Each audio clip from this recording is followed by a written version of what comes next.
শ্বশুরবাড়িতে আজকে আসলাম ২ দিন। আর এই ২ দিনে অন্য রকমের অন্য কিছু দেখতে পেলাম, যা জীবনে কখনো দেখি নাই। আর এই ২ দিনের অভিজ্ঞতায় আমার কেমন জানি মানসিকভাবে খুব পেরেশানিতে আমি আছি। এখন শুনতে থাকুন কি হচ্ছে। বিয়ের পর শ্বশুরবাড়িতে এসে দেখি শ্বশুর, যা, আমার হাসব্যান্ড এবং আমি। এই কয়জনই। আমার শাশুড়ি মা আগেই দুনিয়া থেকে চলে গেছেন এবং আমার জায়ের আমার যে ভাসুর, তার কথা শুনেছি সে থাকে বাহিরে। এভাবে চলতে থাকে।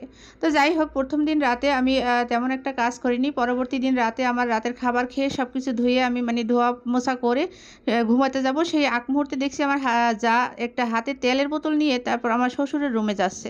সেটা আমি খেয়াল করলাম। ওখানে গিয়ে সে বেশি অনেক সময় হচ্ছে গেটটা দিয়ে রাখছে এবং বের হয় না। তো ওটাকে তেমন একটা বেশি ভাবলাম না। কিছুটা ভাবি আবার কিছুটা ভাবিও না। আমি আমার মতো করে আমার রুমে চলে গেলাম। ২য় দিন সেইম একই রকমের অবস্থা। আবারও দেখি আমার যা তার একটা হাতে তেলের বোতল নিয়ে সেই শ্বশুরের রুমে যাচ্ছে এবং গিয়ে রুমের দরজাটা দিয়ে দিচ্ছে। এই জিনিসটা দেখার পর আমার হাসব্যান্ড ঐদিন রাতে অনেক লেট করে বাসায় আসে। তখন আমি একটু আস্তে, আস্তে যখন অনেক রাত হয়ে গেছে, ওই গেটের সামনে গিয়ে একটু দাঁড়ালাম এবং একটু মানে কান পেতে শুনতেছি যে কি হচ্ছে এখানে। একটু শব্দ আসছে এবং দেখি জায়ের অনেকটা মাঝে, মাঝে চিৎকারের শব্দ পাচ্ছি। এখন আমি বিশ্বাস করতে পারি না আসলে সত্যি শুনি নাকি মিথ্যা শুনলাম নাকি এটা নিয়ে একটু ভাবাচ্ছে আমাকে। তারপর আবারও শুনতে পাই। তারপর একটু বিশ্বাস করলাম হয়তো সত্যিই শুনতেছি। এভাবে শোনার পর আমার কেমন জানি হাত পা অনেকটা কাঁপতেছে এবং অন্য রকমের একটা ফিলিংস হচ্ছে নিজের মধ্যে। কি দেখি, কি শুনি আর কি এটা কি মানে কি পরিবারে আসলাম এরকম একটা ভাবনা আসছে।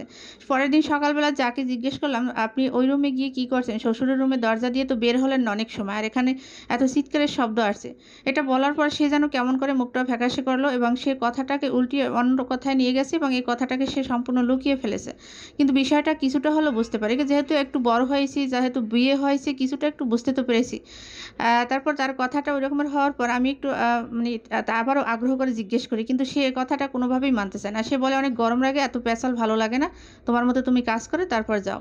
এই কথা বলে সে সরে গেল। পরবর্তী দিন রাতে আমাকে আমার জা এসে বলল যে, "আজকে তেল নিয়ে শ্বশুর কাছে তুমি চলে যাও।" এটা যখন বলল তখন আমি আবার গেলাম। যাওয়ার পর ২ মিনিটের মধ্যে যে কথাটা শ্বশুর বলল সে তাকিয়ে দেখল না আমি গেছি না আমার জা গেছে, সেটা সে খেয়াল করেনি হয়তোবা। সে ওই সময় অনেক কিছু বললে যে, "এত লেট করে ফেললো জান, এত দেরি করলো কেন?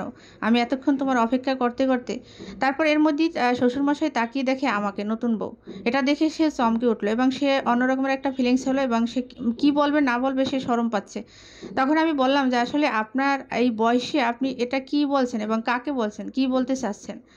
তারপর সে বলে, "তুমি বের হয়ে যাও আমার রুম থেকে।" তারপর আমি আবার একটু অন্য রকমের মানুষ। আমি একটু মানে যেকোনো জিনিসের প্রতিবাদ করতে চাই এবং আমি বলেছি যে, "আমি মাত্র ২ দিন হলাম আর এখানে এসে যা দেখলাম আপনাদের পরিবারে, আমি অন্তত আপনার মতো শ্বশুর এবং এই পরিবারের মতো মানে পরিবারে আমি থাকতে চাইনি।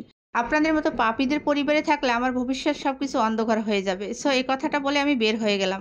যাই হোক, এই গল্পটা কিন্তু সম্পূর্ণ এক আপু আমাকে পাঠাচ্ছে এবং সেটাই আমি আপনাদের সামনে উপস্থাপনা করলাম। এটা কিন্তু আমার সাথে কোনো রকমের সম্পৃক্ত নয়।